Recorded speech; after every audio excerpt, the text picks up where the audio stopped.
Welcome to the Trickery knit along. This will be the first knit along that I've done on the blog, and I do hope it goes well. If it does, we'll have another one, or maybe three. So I've got everything I need to get started on my trickery. The most important of which, of course, is fresh coffee. Get yourself one of these before you even try anything. The other thing I have, of course, is the yarn that I'm going to be using. You will need two different colors of fingering weight yarn, about 400 yards each. I'll be using Bernata in her, I think it's called Only One Silk line, and one of the reasons why it's so pretty and shiny is because it's about 30% silk. The last one I made, I did in a different indie dyer that's local to Austin, but she's starting to grow. She's in, oh gosh, I think 6 or 7 or even more shops nowadays.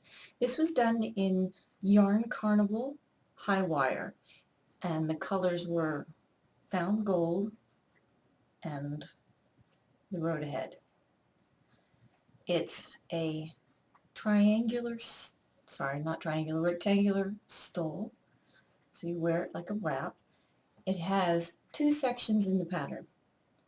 First is written up as this edge section, like that, and second is the center section.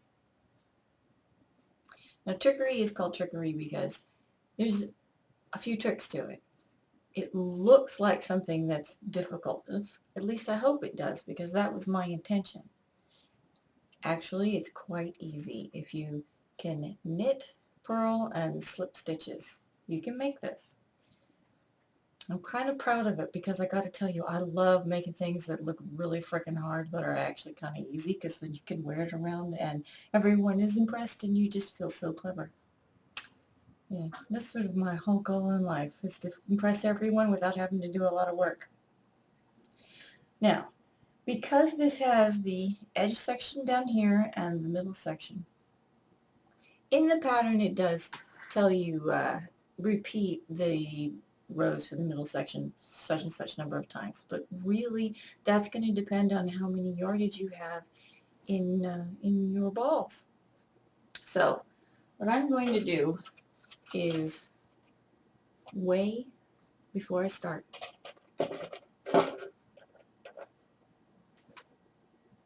And then write it down.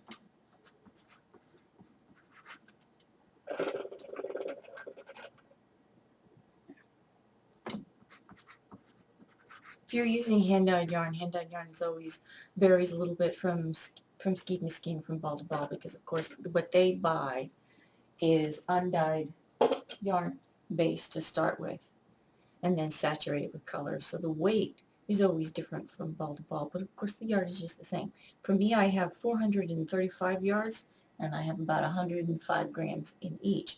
The reason why I'm weighing it is because I'm going to knit up the first of these edge sections right here, and then weigh the balls again and see how much I have left.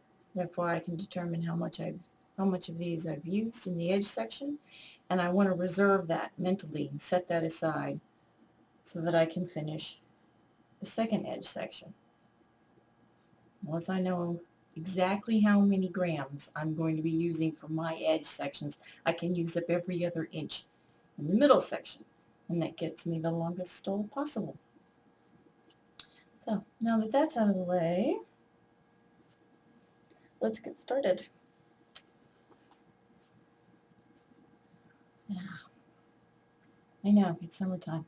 I'm cold-natured. Now, I have stitch markers ready to go because I'm addicted to stitch markers. They're not necessary. You don't have to use them. But if you have 7 laying around, that will be helpful. The first section, the edges, can be made with a straight needle. 40, 60, 80.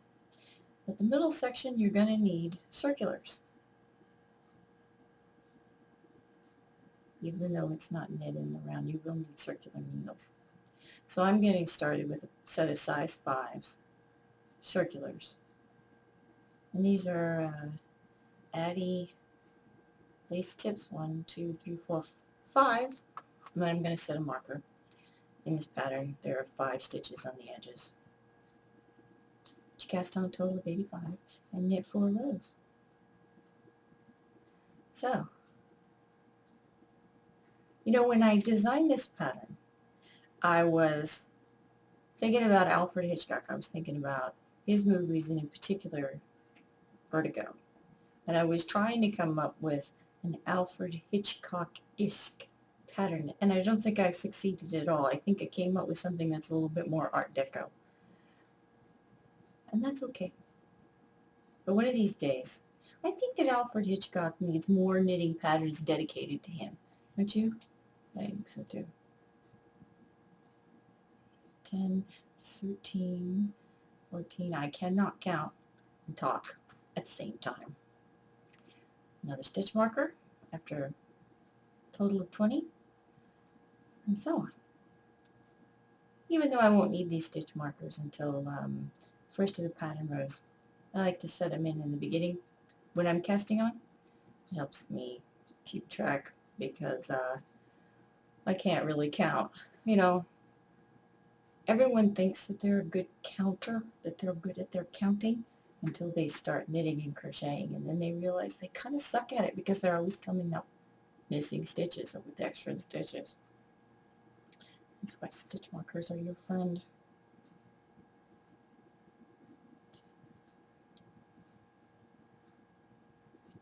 And 15. So as I was knitting this up, I realized sort of along the way that it was creating kind of an optical illusion. And then I realized it was creating the illusion of being a difficult pattern to knit, even though it's not.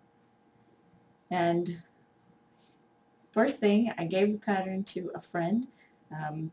She made one up. She was my test knitter. And she came back to me. She told me she liked it. She said very nice things, but she's a very nice lady. Her name is Carol. If you know her, I won't give out her last name, but she's a very nice lady and a knitting instructor here in Austin. And she would say nice things even if she didn't like it, because she's just that kind of person. So I said, no. Come on, Carol, tell me really, what do you think of it? And she said, well, it's very mathematical.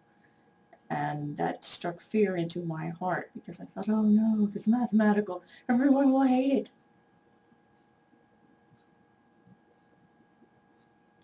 But turns out that everybody didn't hate it. Maybe everyone else just didn't notice that it had a little bit of math in it. 8, 10, 12, 14, and 15, and another marker. But I promise you don't have to pay attention to math if you don't want to. And if you happen to notice it and it bothers you, just ignore it. Because that's what designers are for. Designers are supposed to do all the math for you so that you don't have to do it yourself.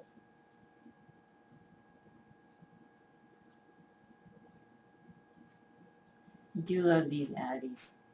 This is the Addie's click set with the lace tips. And I would say nice things about them if this was a paid endorsement, but unfortunately it's not. Nobody's paying. They're not paying me. They should, right? Right. I do love this set.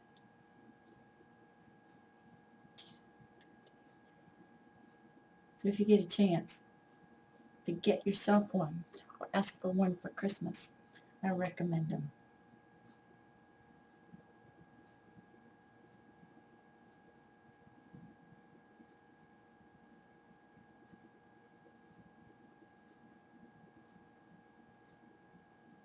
I'm starting to count.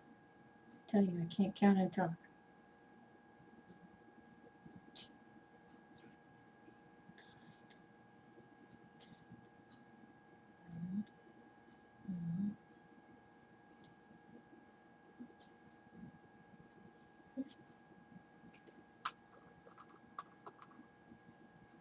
So as I was making up my first trickery, this one, of course I took it to every weekly knit night.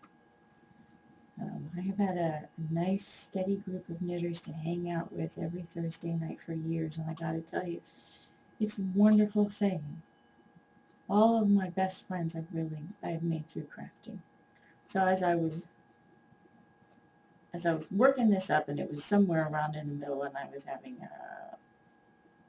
anxieties about it, about how it's weird, or maybe it's ugly, maybe I should rip it all out and start over. Fortunately, I had numerous people in my crafting group take a hold of me and say, no, and they didn't rip it out. And it's been one of my most successful selling patterns on Ravelry, so I guess they were right. No, I should listen to them because they know what they're talking about. 6, 8, 10. All of which is to say, I hope you have a group to hang out with. I hope you have a group of fellow crafters, fellow knitters, and crocheters, and maybe even a few spinners, because those are the people who will keep you sane, and they will keep you happy, and usually they will keep you laughing, and most of all, they will keep you working on your projects oh, we got an extra one. Slide that one off. Ta-da. Here we go. 85 stitches cast on. So I'm off and running. I hope you are too. I'm going to work on this a little bit, and then once I have something worth showing, I'll turn the camera on again. Till the next one.